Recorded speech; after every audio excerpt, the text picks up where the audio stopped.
previous sessions we see about the theories of light, isn't it? Isn't it? So what are the theories of light we see in previous sessions? We see the four theories, isn't it? Corpuscular theory, wave theory, electromagnetic theory, and quantum theory.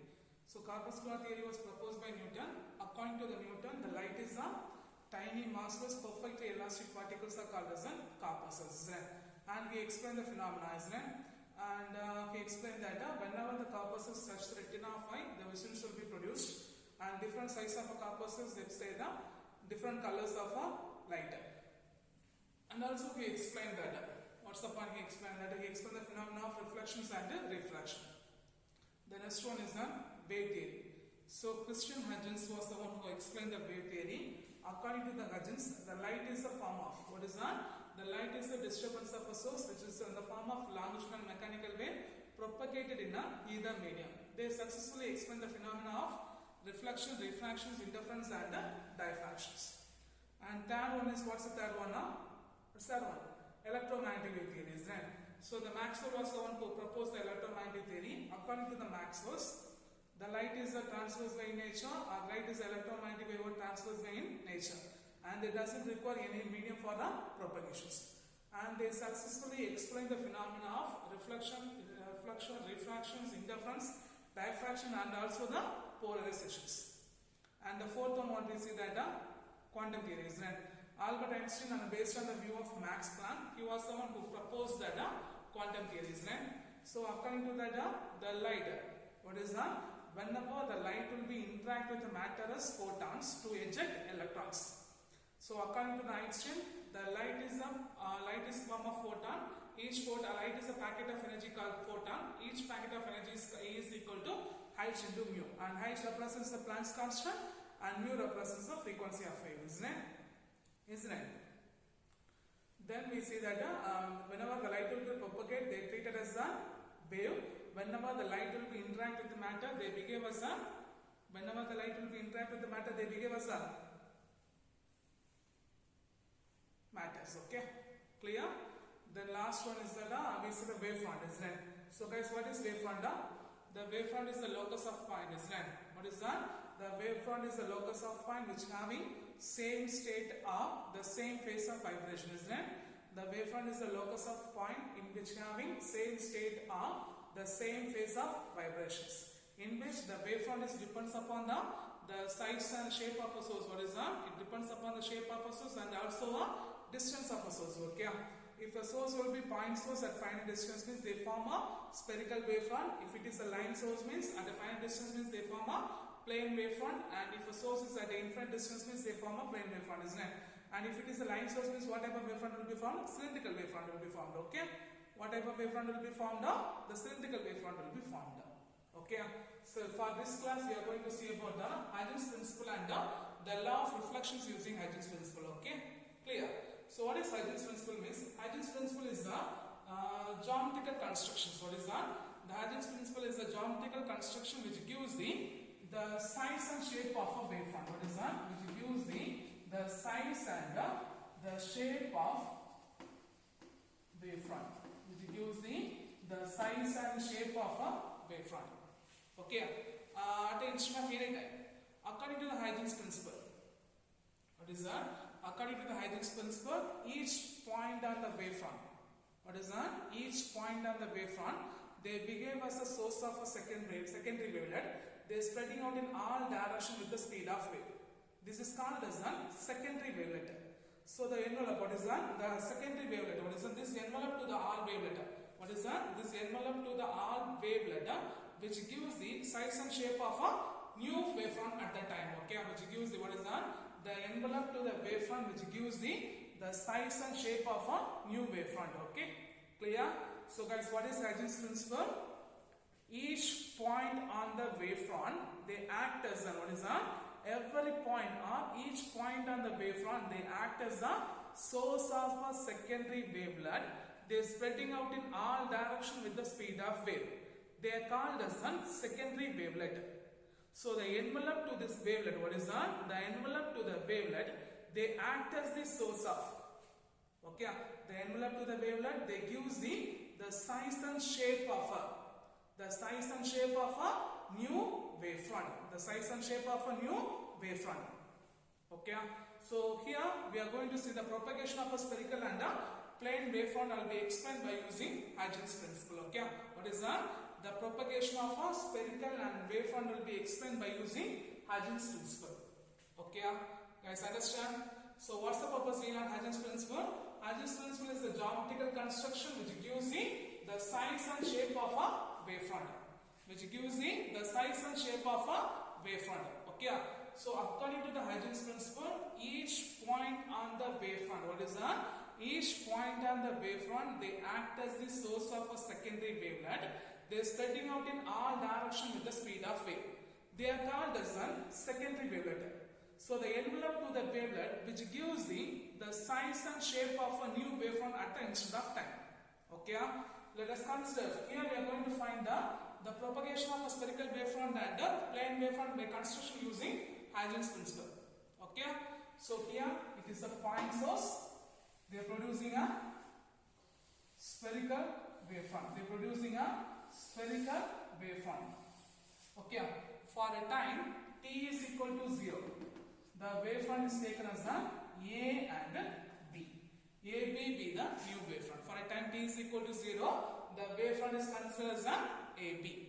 Here we know that the light will be, the waves will be spreading out in all directions with the speed of light, isn't it? So we make a 3-pointer P, Q, R. So each point on the wavefront, they act as a source of a secondary wavelet, isn't it? So here we make a point and it's called draw a circle. What is that? Draw a circle with the radius of CT. We are going to draw a circle with the radius of CT.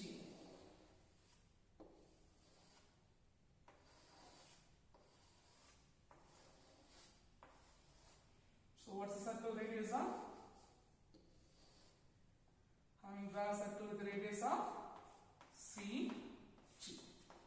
Okay, clear? So the envelope to the wavefront, what is that? The envelope to the wavefront. What's the envelope of? A dash, B dash. Okay, the envelope to the wavefront, okay, the envelope to the wavelet which gives the size and shape of another wavefront A dash, B dash, which gives the new wavefront A dash, B dash. Okay, here if the source is at the finite distance or the point source is at finite distance means what type of wavefront will be formed? Spherical wavefront will be formed. If it is at infinite distance means what is that? If a source is at infinite distance means what type of wavefront will be formed? The plane wavefront will be formed. What type of wavefront will be formed? The plane wavefront will be formed. So if it is a plane wavefront, A, B, okay. If it is a new wavefront A, B for a time t is equal to 0. For a time t is equal to 0. So we make a 3-point. 1, 2, 3. P, Q, R. Okay. So we are going to draw a circle with the radius of, what is that? We are going to draw a circle with the radius of CT. 1, 2, 3. Okay. So the envelope to the wavelet. What is that? The envelope, the tangent to the envelope. What is that? The tangent to the envelope which gives the new wavefront A dash, B dash. The tangent to the envelope which gives the new wavefront A dash, B dash. Okay, clear? There is the one shortcoming in the above construction of a Huygens principle, because here the Huygens principle doesn't explain the absence of a backward wave. Here only we see the forward propagation, isn't it? It doesn't explain the backward wave. Okay, but according to the electromagnetic wave, the backward wave, what is that? The backward wave is ruled out inherently. Okay, according to the electromagnetic wave, the backward wave will be ruled out inherently. So the Huygens principle is one of a good diagrammatic construction. What is that? The Huygens principle is a good diagrammatic construction which gives the size and shape of a wavefront, which gives the size and shape of a wavefront, which gives the size and shape of a wavefront. Clear? Clear? Understand? It's one of the important 2-mark questions. State Huygens principle. Okay. So guys, what is Huygens principle? Huygens principle is the the geometrical construction which gives the size and shape of a wavefront, which gives the size and shape of a wavefront. According to the Huygens principle, each point on the wavefront, according to the Huygens principle, each point on the wavefront, they act as the source of secondary wavelet. Okay, they are spreading out in all direction with the speed of wave. They are spreading out in all direction with the speed of wave. They are called as a secondary wavelet. They are called as a secondary wavelet. So the envelope to the wavelet which gives the shape of a or size and shape of a new wavefront. Okay, so for a time t is equal to 0, the wavefront will be AB. We are going to see the spherical and geometric spherical and plane wavefront for the construction.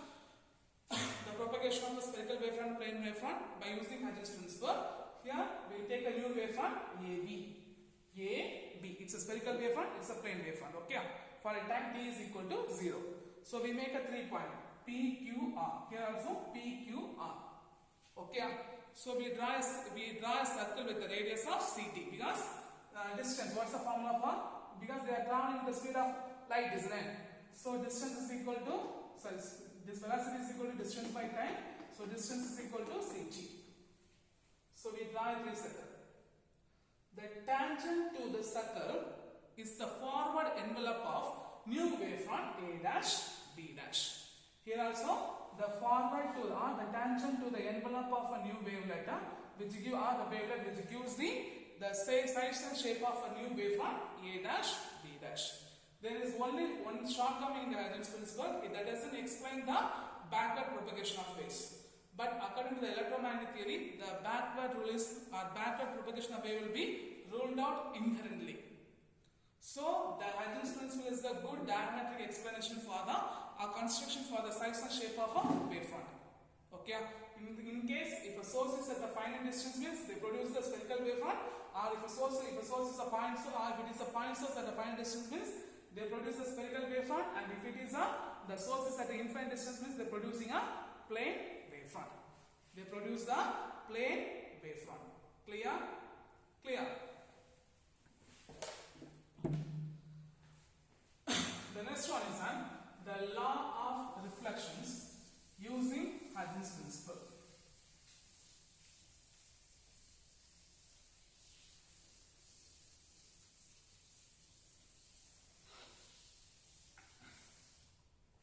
So before we go for the law of reflections, guys, what is the law of reflections? The incident ray, the reflected ray, normal at the point of incidence are coplanar, or they lie on a same plane. They lie on a same plane. Then, second one. What's the second one? The angle of incidence is equal to angle of reflection, isn't it? So here we are going to see the law of reflections using Huygens principle. Okay, clear? So let us consider a parallel ray of light fall on a reflecting surface XY. Okay, let us consider a parallel ray of light. Okay, consider a parallel beam of light fall on a reflecting surface. So here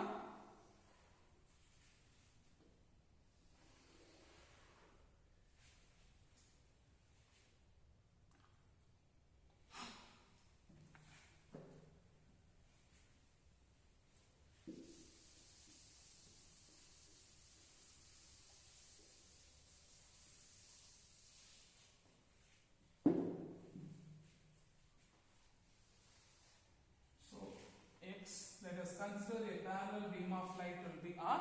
Let us consider a parallel beam of light fall on a reflecting surface. So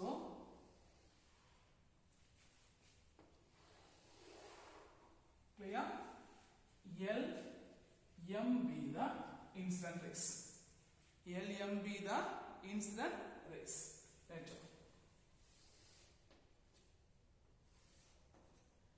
L dash M dash be the reflected ray. Okay, and L dash M dash be the reflected ray, in which A B be the, what is that? A B be the incident wavefront. Then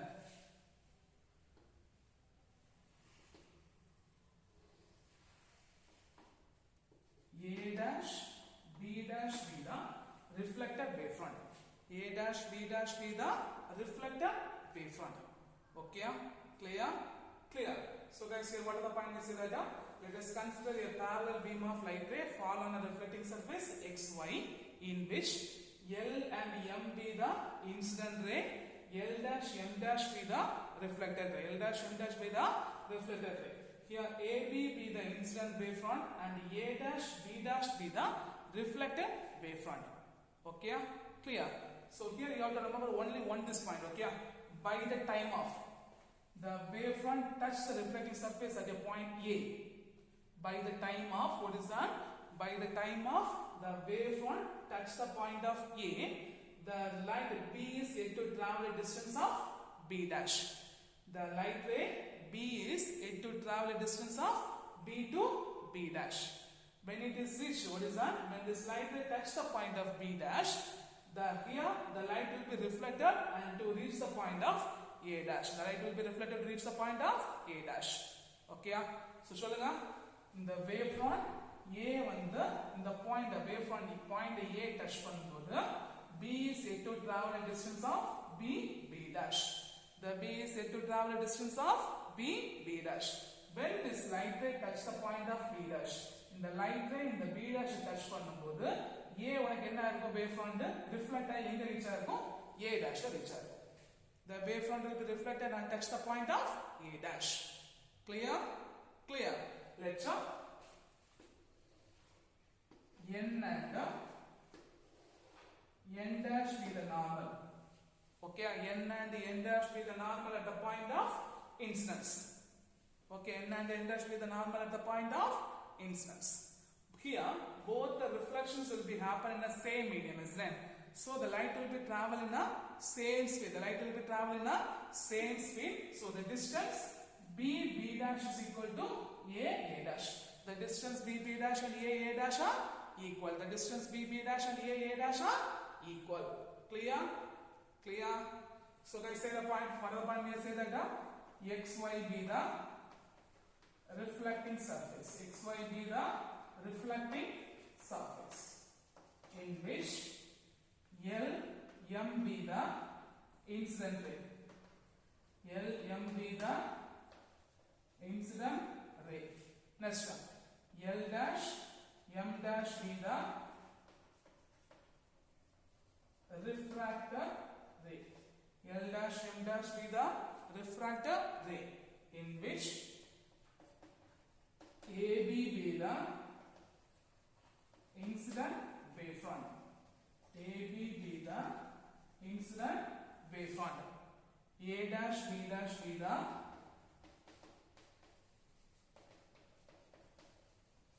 reflected wavefront. A dash B dash be the reflected wavefront. Then N and N dash be the normal at the point of incidence. What is that? N and N dash be the normal at the point of, what is that? Normals at the point of incidence. Okay?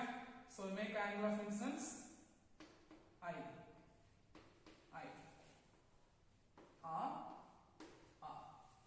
Clear? Clear. And that is the only one point you have to remember. By the time of the wavefront touch the point of A, B is yet to travel a distance of B dash.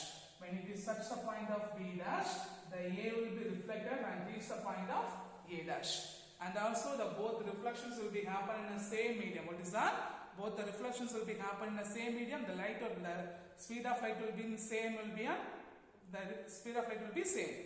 Okay. So the distance of B dash and A dash are equal. Okay. So guys, so write the first point. What's the first point?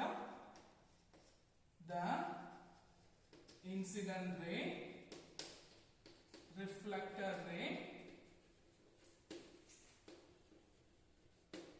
normal at the point of incidence. What is that? Normal at the point of incidence are coplanar. Normal at the point incidents are co-planar. Okay, isn't it? It's correct, isn't it? Ellaru oru point thane.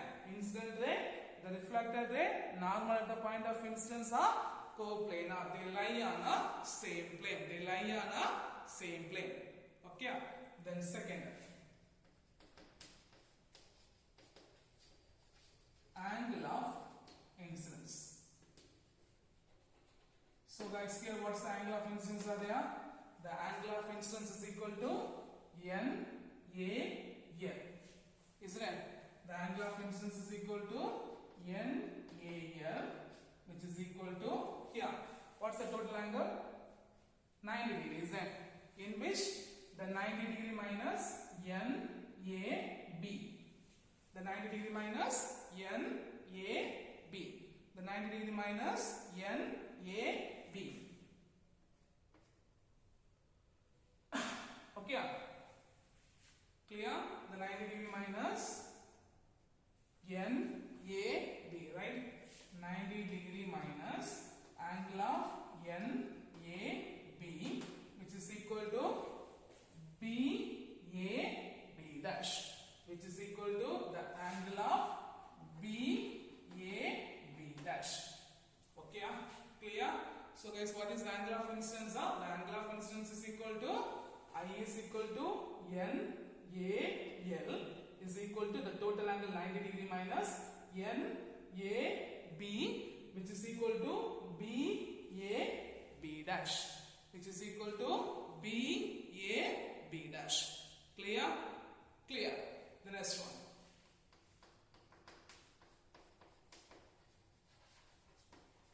The angle of reflections.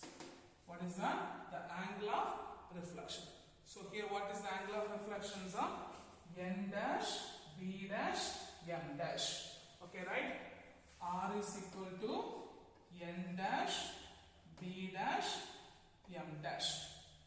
Okay, which is equal to 90 degree minus the angle N dash, B dash, A dash. What do you get? N dash, B dash, A dash, which is equal to the angle of refractions A dash, B dash, A, which is equal to the angle of refractions A dash, B dash, A. Clear? Clear. So you understand the two angles. So what is the angle of refractions are? Right? N dash, B dash, M dash is equal to 90 degree minus N dash, B dash, A dash, which is equal to A dash, B dash, A. Okay? Clear? So from this we make the two triangles. The triangle, what is that? The triangle, what is the triangle we take as that? From the two right angle triangles. The first triangle, the triangle AB, B dash. And the second triangle, the triangle B dash, A dash, A. So we are assuming a two triangle. What are the triangle? The triangle AB, B dash, and the second triangle B dash, A dash, A. Which means நம்ம இந்த இடம் angle வர மாதிரி இந்த B யும் இந்த A dash யும் angle வர மாதிரி we take a two triangles. Okay, in which we take a triangle, the angle of B is equal to the angle of A, because both angles are 90 degree, and in which we know that the distance B dash is equal to A B dash. Is that B dash is equal to A dash, and one more thing is common for the both triangle. A B dash will be common for both triangles. A B dash will be, what is that? The A B dash will be common for both triangles. So by the triangles are concurrent, by concurrency rule, what is that? The two triangles are, because these two triangles are concurrent, so by the concurrency rule, what do you get? The angle of B dash is equal to the angle of A dash B dash A. So what is the angle B dash? I. What is the angle A B dash A? R. So I is equal to R. So the law of refractions will be valid. So guys, here we take what is the angle? Inga the angle vara mari, we are assuming two triangles. First triangle, the triangle A, B, B dash. The second one, B dash, A dash, A. So the angle D of angle A dash will be common. So one more thing, the distance DB dash is equal to A dash are equal. Both the triangle they having of common area, common side A, B dash. Both the triangle they having a common side A, B dash. So both the triangles are concurrent. By the rule of concurrency, the side BA, B dash is equal to A dash, B dash is into A. So we can substitute the means we can value of I is equal to R. So the law of refractions will be valid. Clear? So guys, here what's the point? We say that the incident ray, the reflected ray, normal at the point of incidence are coplanar. Then we find the angle of incidence I is equal to NAL 90 degree minus NAB, which is equal to VA B dash. And law of refraction R is equal to N dash B dash. N dash is equal to 90 degree minus N dash B dash A dash, which is equal to A dash B dash A. Then we take a two triangle. The angles are common, so the distance will be equal. So the one having common side, so the triangles are concurrent. By the rule of concurrency, I is equal to R. So they satisfy by using the Huygens principle. We find the law, or we prove the law of refractions. Clear? So for this class, we learned one important 2 mark questions. Along with that, one important 5 mark questions we learned. So I hope you guys understand and please prepare for the exam. Okay? Thank you guys.